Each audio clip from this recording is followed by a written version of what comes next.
Pero ito lang, buti dito kami binangga. Ayan o, ayan o. Ito yung kanya. Ito. Ito yung nakabangga. Ito. Pasok tayo. Pero okay naman si kuya na. Nasa bahay na, kakauwi lang. Oh. Kasi pumunta dito yung kanya, pinakuha ko din ng medical legal. Oh. So ito boss, itong ano, pupunta kami ng CCMC, kukuha kami ng medical legal. I-check siya.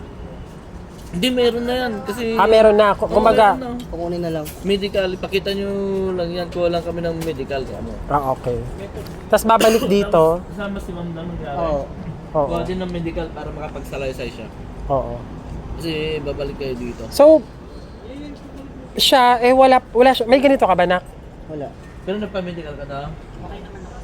Hindi ka nagpa-medical, ma'am? Ba't di ka nagpa-medical? Medical ka din. Tinignan ko yung lakad mo, medyo paika-ika eh. Kumbaga, bisita lang sa bahay. Bumili ng Jane. mag-iinuman Basag sana. hindi, nabasag sa Tapos ang tagal, sabi namin, ang tagal nila. Iisip ko namin, baka nag-check-in. Ay, yung biro-biro na, nag-check-in. Yan pala, meron ng something na hindi magandang nangyari. Nihintay kayo ng investigador niyo kanina, alas 3 na umuwi, wala pa. So, diretso kami ng